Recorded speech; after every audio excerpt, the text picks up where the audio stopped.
मुजफ्फरपुर ज़िले में हम लोग के द्वारा लगातार ऑपरेशन मुस्कान के तहत जो भी लोगों के फ़ोन चोरी होते हैं या फिर खो जाते हैं आमजन के, उनको सना करते हुए या फिर एफआईआर दर्ज कर एक स्पेशल टीम के द्वारा सारे फ़ोन्स को रिकवर करके और जो आवेदक हैं या फिर जो वादी हैं उनको दिया जा रहा है। उसी क्रम में हम लोग के द्वारा एक पैटर्न एनालिसिस किया गया जिसमें ये चीज़ स्पष्ट हुई कि कुछ मोबाइल ऐसे हैं जो जिनका मॉडल अलग अलग है लेकिन सेम ही IMEI उन पे काम कर रहा है।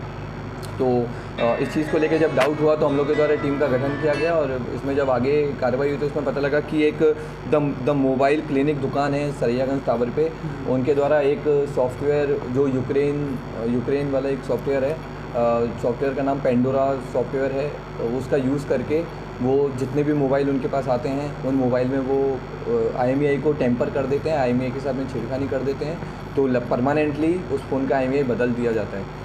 IMEI बदला जाना एकदम गैर कानूनी है और ये IPC के जो भारतीय न्याय संहिता है और IT एक्ट के अंदर भी कानूनी अपराध है। तो हम लोगों ने इनको गिरफ्तार किया और हम लोग उनसे जब आगे पूछताछ में चीज़ सामने आई कि इनके द्वारा ये सॉफ्टवेयर रांची से ख़रीदा गया था, तो ये जो कहाँ से ख़रीदा गया था, क्या यूज़ ये करते थे, उस पर हम लोग अभी काम कर रहे हैं। आगे जैसे भी कुछ लीड मिलेगा तो हम आपको बताएंगे। सर मोबाइल चोरी से जुड़ा हुआ है क्या सर? मोबाइल ऐसे भी हैं जो चोरी या फिर छिनतई वाले मोबाइल थे, कई मोबाइल ऐसे हैं जो मिसप्लेस हो गए हैं, लोगों के खो गए हैं और उनको फिर इनसे ख़रीदा जाता है। तो इन्होंने 80-90 मोबाइल का भी स्वीकार किया है जो मोबाइल इनके द्वारा इस तरह से करके और उनका IMEI बदल दिया जाता था।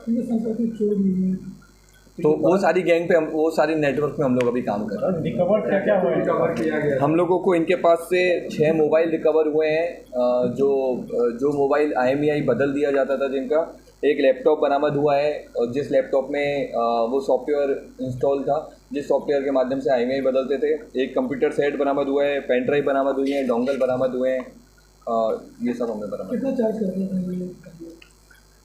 अलग अलग था, मॉडल के ऊपर डिपेंड करता था, 2000 से लेके 3000, 4000, 500, अलग अलग मॉडल के ऊपर डिपेंड करता था किस तरह का है। बट ये पैटर्न क्लियर था कि IMEI ये चेंज करते थे। तो ये मोबाइल कितने में बेचते थे? वो मोबाइल का क्वालिटी के देख करके बेचते थे? हाँ, मोबाइल की जो ब्रांड था या फिर मोबाइल की जो कैसी हालत है उसको देख करके मोबाइल बेचते थे। तो अलग अलग नहीं चोरी का मोबाइल खरीदा भी करते थे। हाँ, तो मोबाइल ये खरीदते भी थे या फिर कई लोग जो चोरी के मोबाइल रखते हैं अभी जो चोरी करते हैं वो इनके पास आते थे लॉक तोड़वाने के लिए, मेनली ये आते थे लॉक तोड़वाने के लिए। और उसका अगर एक बार IMEI चेंज हो जाएगा तो उसका एक फ़ायदा होगा कि पुलिस उसको ट्रेस नहीं कर पाएगी। तो जैसे अगर हम लोग के पास में कोई एक IMEI है, अगर हम ट्रेस करना चाहते हैं और अगर IMEI चेंज हो गया तो हम लोग के लिए भी ट्रेस करना मुश्किल है। तो ये काम करते थे कि IMEI चेंज करके और तोड़ने के लिए क्या सॉफ्टवेयर का इस्तेमाल होता है? हाँ, ये एक पेंडोरा एक सॉफ्टवेयर है और ये सॉफ्टवेयर ये 7000 रुपये इन्होंने बताया कि सब्सक्रिप्शन उसका 7000 का चार्ज करके और सॉफ्टवेयर से उसमें IMEI चेंज करके। कितने सालों से यूज कर रहे थे? अभी तक हमें जहाँ 6-7 महीने का हमको एक आइडिया लगा है, जो हमारा जो काम हुआ है उसमें 6-7 महीने के हमने इनको फ़ोन बरामद किए हैं जो 6-7 महीने से लगातार IMEI चेंज हो रहा था। बाकी हम लोग इस पर और कुछ मिलता है तो बताएंगे। मुजफ्फरपुर